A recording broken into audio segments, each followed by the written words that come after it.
Voilà, nous allons maintenant nous rendre entre la Pologne et l'Allemagne sur l'allée transfrontalière. Voilà, avec Katarina Dujezivken. Est-ce que je prononce bien?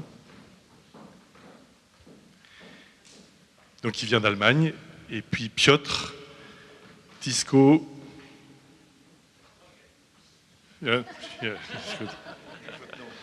Tyszko Chmielowiec. Merci beaucoup. Qui vient de Pologne. Voilà, Katarina, vous êtes ingénieure agronome, référente arbres et allées dans l'organisation Bund. Et Piotr, vous êtes directeur du programme Roads for Nature. C'est la Fondation Développement Durable. À vous la parole. Merci beaucoup Chantal pour cette invitation. Et oui, effectivement, donc j'aime les allées. Je suis Katarina Dujezivken et donc je suis responsable du projet Allées depuis 2005 au sein donc de l'association BUND, Bund. Je suis un forestier par éducation, aussi un arboriste, environmentalist. Et mon métier, c'est expliquer des arbres aux gens.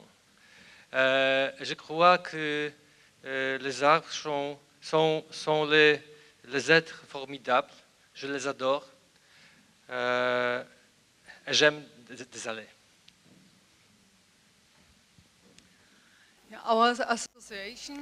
Notre association est donc la section allemande de Friends of the Earth.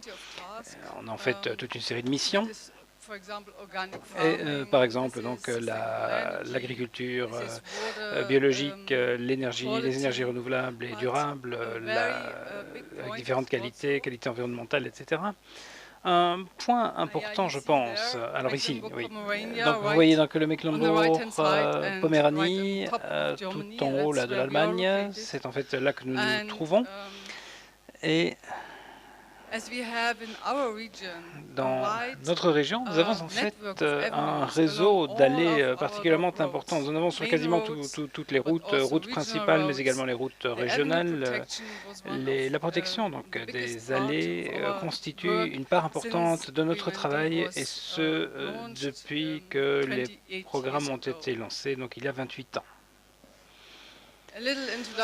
Petite introduction concernant donc le travail que j'accomplis. Que faisons-nous précisément pour protéger nos allées, pour les entretenir également, ainsi que pour pouvoir planter de nouveaux arbres? Eh bien, nous organisons des conférences où nous invitons donc les décideurs politiques, les différentes ONG, les autorités locales, etc. Donc, nous leur proposons une plateforme de manière à pouvoir discuter justement des projets, de pouvoir aussi avoir la possibilité de discuter des résultats de certaines études et des problèmes que l'on peut rencontrer. Et ça se fait donc année après année. Donc cette année, c'était la 14e édition de ces rencontres. Ensuite, nous essayons également de discuter donc avec les politiques et d'établir des règles. Nous voulons donc participer aux décisions par rapport notamment à la plantation d'arbres le long des routes. Il y a d'ailleurs un livre qui a été publié à ce sujet. Chantal en a un exemplaire ici. Vous avez la possibilité d'aller y jeter un coup d'œil. Il a été donc publié par une dizaine de personnes qui, en Europe, s'engagent dans la lutte pour maintenir donc ces arbres le long des routes. Et ça fait partie également donc, du groupe de travail Allées européenne.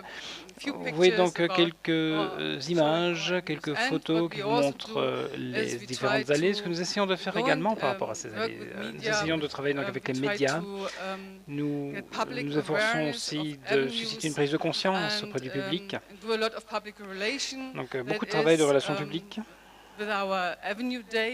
Nous organisons également donc une Avenue Day, donc une journée des allées, le 20 octobre depuis 2008.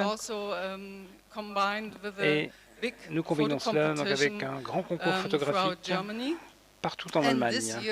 Et cette année, par exemple, nous avons également organisé donc une course cycliste sur les différentes allées allemandes. Et cela nous a bien sûr mis à la une des médias. Alors sur cette photo, vous voyez donc un groupe de gestionnaires de routes polonais. Ce sont essentiellement donc des gens de l'administration. Vous avez aussi donc des activistes qui visitent le Mecklembourg.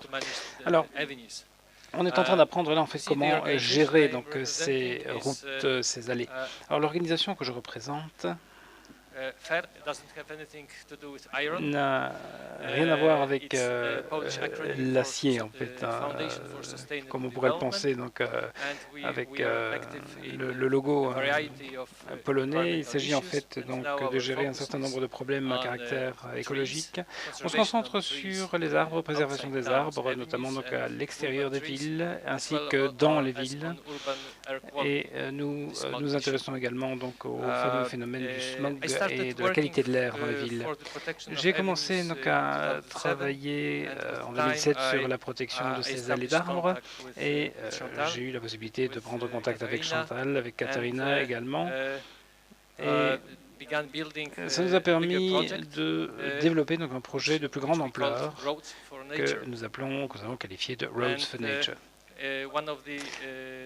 En fait, l'une des actions que nous avons prises consistait donc à planter 30 000 arbres le long des routes dans 3 pays différents, ou plutôt dans 3 régions différentes. Voilà, donc, vous voyez tous les arbres qui ont été plantés. Donc nous avons planté ces arbres poussent. Bon, pas tous à la même vitesse, bien sûr.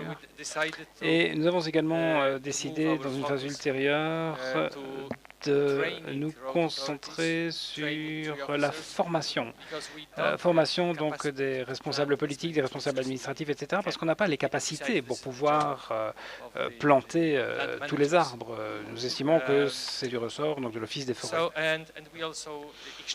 Nous échangeons également des expériences avec d'autres pays, donc professeur de Zifken d'Allemagne. Nous consultons également donc les autorités par rapport à la modernisation des routes. Donc dès qu'il y a un projet de modernisation des routes, on essaie d'être avec eux pour protéger les arbres. Et ce que nous faisons également, c'est soutenir des activités de bénévoles un petit peu partout dans le pays. Avec Avlosov, par exemple, nous avons donc, réussi à renverser la vapeur en quelque sorte dans une municipalité où on voulait détruire tous les arbres. Professeur Francis Allais. Nous avons ici un professeur français. Nous publions également des livres qui sont diffusés un peu partout dans le pays. Et dans ces ouvrages, nous faisons donc la promotion de tout ce qui concerne en fait les bonnes pratiques en matière de gestion des arbres. Alors, vous connaissez évidemment que les allées allemandes ne sont pas uniquement un symbole, hein, c'est une association qui a été lancée donc, il y a bien longtemps. L'objectif était de maintenir ces arbres le long des routes. C'était un symbole également de lien nord-sud, est-ouest dans le pays. Et nous avons en fait le même projet quand nous avons commencé donc, à penser à cette ligne frontalière donc, entre l'Allemagne et la Pologne. Et nous voulions donc rejoindre les deux pays. Nous avons décidé de préserver notre patrimoine culturel national, mais aussi naturel. Et c'est la raison pour laquelle nous voulions donc mener un projet conjoint avec les deux pays. Bon, c'est quelque chose qui favorise l'unification en Europe également. Et donc nous avons commencé à réfléchir à ce que nous pouvions faire et à l'endroit où nous pouvions le faire également. Alors nous allons maintenant passer à quelques petits aspects techniques de la chose. Dans cette jeune dame, donc Madeleine Mitschke, qui est une volontaire allemande qui travaille pour notre fondation, ce qui montre que nous avons donc énormément de liens avec les autres, de contacts, et nous avons également donc une frontière commune, évidemment. C'est une carte historique donc, qui vous montre en jaune ce qui faisait partie de l'Allemagne jusqu'en 1945.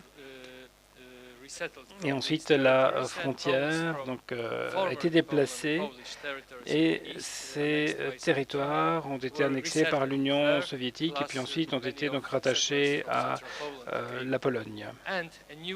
Et donc cette nouvelle frontière a été créée, elle longe l'Oder et la Neisse, on appelle la ligne Oder-Neisse.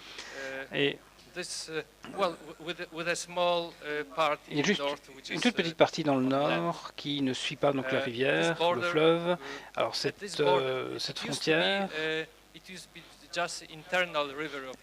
c'est en fait une rivière donc, qui était en plein milieu de l'Allemagne anciennement.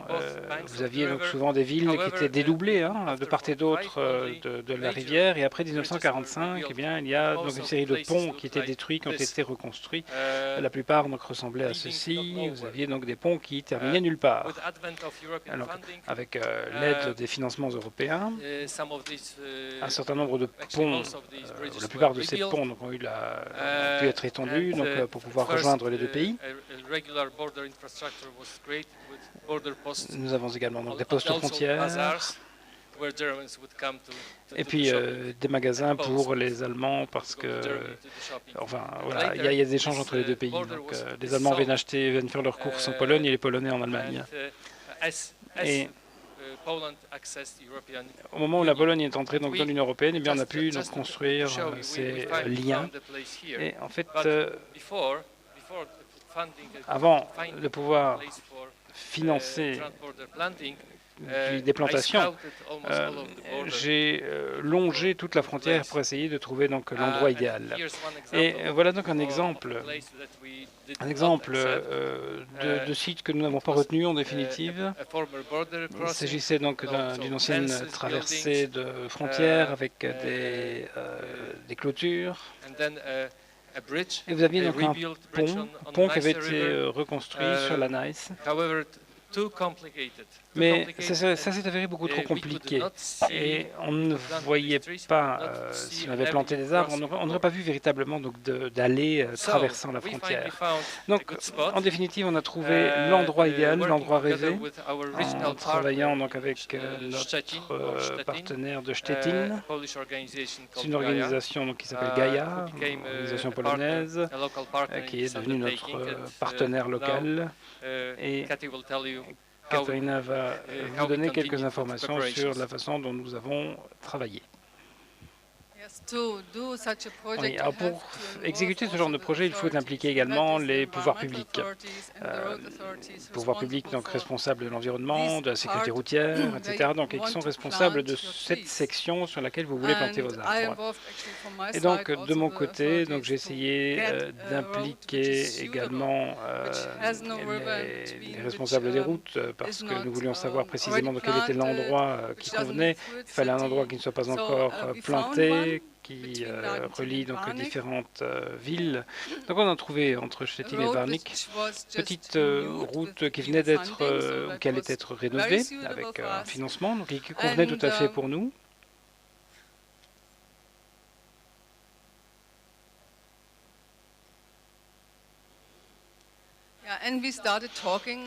Et nous avons donc commencé à discuter avec les Polonais. Donc, il fallait faire en sorte que les différents partenaires comprennent bien l'esprit du projet, parce que il faut être sur la même longueur d'onde. Ce n'est pas toujours, c'est déjà pas facile quand vous parlez la même langue, mais alors qu'en plus vous avez des langues différentes, c'est encore moins évident. Et en définitive, nous avons trouvé donc une façon de procéder. Nous avons également pris du temps pour pouvoir discuter avec les maires qui étaient impliqués, avec les gens, les riverains. Nous voulons également donc, les embarquer dans le projet. Et ensuite, on a démarré. Alors, c'est vrai que c'est le genre de choses que je ne fais pas tous les jours. C'est la première fois et je pense que c'est la dernière jusqu'à présent. En tout cas, la dernière fois que j'ai fait ça, j'ai demandé aux autorités comment je devais démarrer. Donc, on m'a donné toute une série de documents. Bon, voilà, le genre de documents qu'on reçoit. Bon, ça fait une page, mais dans la réalité, vous en avez donc une vingtaine. Et ça montre quelle est également donc, la base de prix, les différentes spécifications, etc. Donc j'envoyais ça en Pologne et je me suis évidemment assez rapidement imaginé ce qu'ils allaient en penser. Donc nous avons décidé de faire les choses autrement. Et en définitive, nous avons donc retenu un certain nombre de points parce qu'il fallait évidemment obtenir la même qualité de part et d'autre de la frontière. Il fallait également créer la zone de travaux, le chantier, faire en sorte de planter les mêmes essences avec la même qualité, avoir la même qualité de route. Ça veut dire également que nous devions vérifier donc, la qualité des arbres. Vous avez également donc, des arbres qui doivent être identiques en taille, etc. Donc, vous avez le contrôle des différents arbres qui arrivent donc, de l'endroit où on les fait grandir. Il faut également que la plantation se fasse évidemment par des professionnels et de manière professionnelle. Et puis après, vous allez avoir tout l'entretien. Parce que 3 ans après, donc, il faut vérifier que des deux côtés de la frontière, on entretient les arbres de la même manière. Et nous avons également trouvé donc, une entreprise qui le fait donc, avec notre budget, ou en respectant notre budget. Bon, ça aussi, c'est un point qu'il faut prendre en considération, bien évidemment, l'aspect budgétaire. Donc, on a planté des arbres entre les deux villes. Donc, depuis chez nous jusque dans la région polonaise de Poméranie occidentale. Donc, de notre côté, donc nous avons planté du côté... enfin, chez nous, il y avait déjà des arbres, donc on en a planté entre les autres, et du côté polonais, il n'y en avait pas. Donc on a essayé de fermer ainsi cette allée pour que ce soit véritablement donc, une allée d'arbres qui connecte, qui relie donc, les deux pays.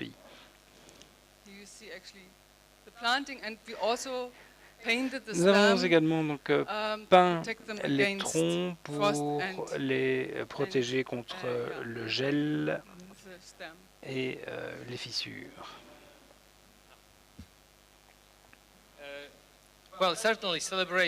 Alors, la partie festive, donc à gauche, le président donc, du conseil régional local, un représentant également donc, de l'Allemagne, qui s'occupe de tout ce qui concerne justement donc, les routes en Mecklembourg-Poméranie. Nous avons donc invité également la presse.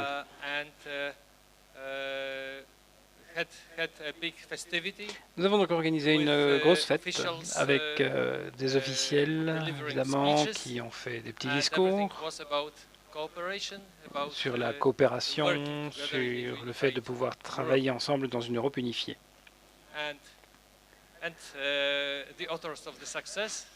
Les responsables du succès, évidemment, ont célébré le champagne également. Donc,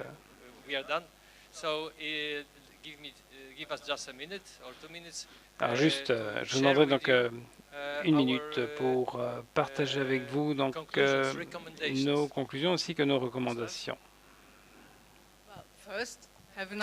Alors, premièrement, donc, il vous faut donc un schéma et trouver, ou un concept et trouver donc, les partenaires. Il faut trouver donc, les partenaires qui vont vous financer également, financer votre projet plutôt. Alors, il est important également de trouver donc l'endroit idéal. Le deuxième point, nous avons trouvé donc une petite route locale, régionale, où il n'y avait pas de limite par rapport au nombre d'arbres qui pouvaient être plantés. Et nous avons également trouvé des pouvoirs publics locaux souriants et agréables. Les deux côtés de la frontière ont trouvé l'idée intéressante et nous ont soutenus activement. Alors, troisièmement, il faut trouver une entreprise également qui dispose d'une bonne réputation. Discutez donc avec les responsables de cette entreprise et soyez présents également quand ils font le boulot. Hein, donc il vaut mieux contrôler et prévenir que guérir.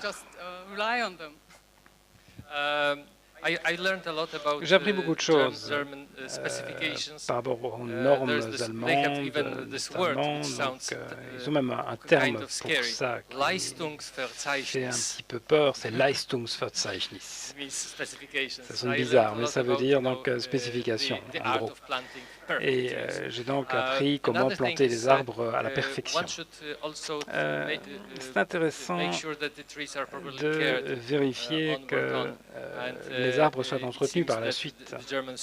Et côté allemand, apparemment, ils s'en sortent beaucoup mieux que chez nous. Une fois que la période contractuelle donc, est passée, évidemment, j'ai remarqué que, par exemple, les arbres côté allemand avaient été retaillés, ce qui n'était pas chez nous. Donc, il a fallu que moi je sorte mon sécateur, ma scie et que j'aille retailler les arbres moi-même. Et les festivités, donc il faut évidemment des festivités aussi, et après donc ces 3 années de garantie entre guillemets, donc vous devez faire en sorte que les pouvoirs publics prennent le relais. Vous ne pouvez pas simplement planter l'arbre et le laisser là. C'est pas bon pour les arbres. Et puis ça donne une mauvaise réputation aussi. Donc les festivités, comme je disais, c'est important. Donc impliquer tous les gens qui ont aidé, les politiques, les médias également, parce que ce que l'on veut, c'est évidemment faire passer l'idée qu'il faut protéger les anciennes allées et qu'il faut absolument donc planter de nouvelles.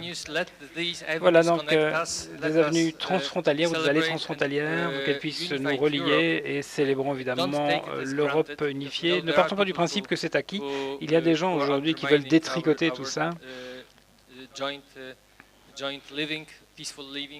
et qui veulent également donc, détruire la paix que nous connaissons, l'unité que nous connaissons actuellement. Donc toutes les allées en fait peuvent connecter, relier les nations entre elles. Merci beaucoup Katarina et Piotr.